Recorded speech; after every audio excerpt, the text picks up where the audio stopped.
What's up guys, it's Lord Seno here.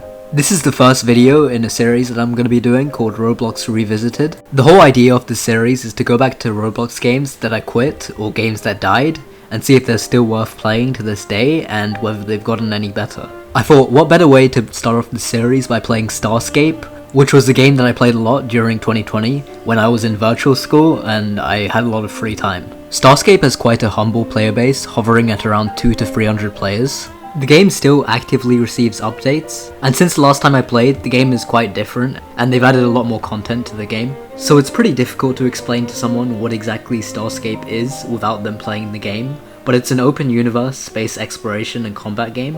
In Starscape, there are a lot of possible things for you to do, depending on what you want to do in order to progress in the game. There's no one path to the top of the standings. You can pretty much become the richest player in the game without even having to ever fight someone. If you want to be a miner, you can do that. If you want to hunt down NPCs, you can also do that as well. If you want to buy and sell cargo and haul it across the universe, you can do that and make quite a lot of money. You can also become a merchant as well by trading with other people and by selling your items on the marketplace. The marketplace is similar to the Grand Bazaar in RuneScape. It's pretty much based off supply and demand. This means that if I want to get a specific ore, then I can place a buy order, for example for 50 credits, and then if someone else wants to sell that ore for 45, then it will immediately get matched and the transaction will be complete. This marketplace system is completely global and the trade will go off no matter what server you're in. This can lead to a lot of great opportunities if you're entrepreneurial. You can tell when an item is going to go up in value and then hoard that item and then hold on to it and sell it later. For example, when I played the game before, I bought up 20 ethereal skins. Ethereal skins were items that you would receive from killing NPCs during last year's Halloween event. And this is quite a rare item, but at the time it was selling for around 15 to 20k credits, and now they're selling for hundreds of thousands of credits. The combat in this game is pretty unique. You'll be in ships, obviously, and you'll be engaging in dogfights with other players or NPCs, and the combat feels very fast-paced and high risk, high reward, and considering the game is sort of like a permadeath game, if you die then you lose your ship and all of the items in your inventory. Getting into a fight will give you a massive adrenaline rush. You can make and buy different types of ships. You can only buy the low-end ships from the NPCs, but you have to craft the high-tier ships. Each ship will have its own purpose, so you might want to make one ship for mining, one ship for hauling, one ship for combat and stealth, and just depending on your playstyle, you want to adjust that.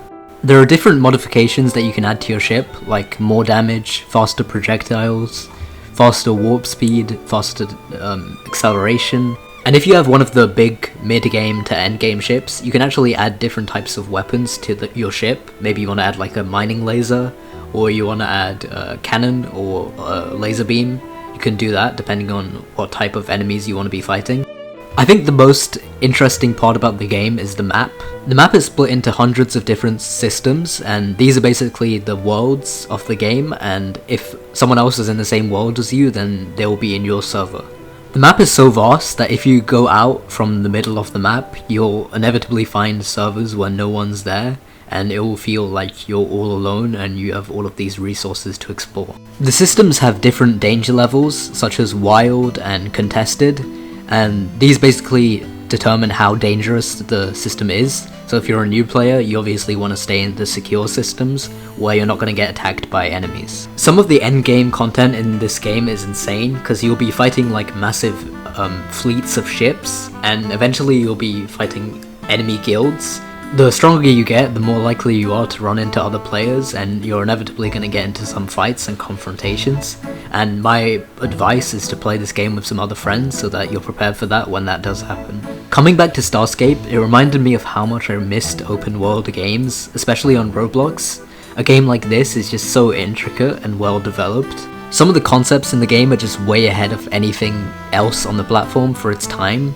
And I think if the developers keep on cranking out updates and improving the game over time, it's eventually going to get the popularity that it deserves. Starscape is not dead in soul, it just has a dwindling player base. Over in the Discord server, the developer Kef is giving updates nearly every day about the development of the game, and he's really shown a commitment to making sure that this game succeeds and the players get what they want. I really believe that the stars are the limit for Starscape. The only real reason why I quit this game was because I had to transition back to school, and Starscape does demand quite a lot of your time, because it's a game that does require quite a lot of understanding of the mechanics of the game and some decent grinding too.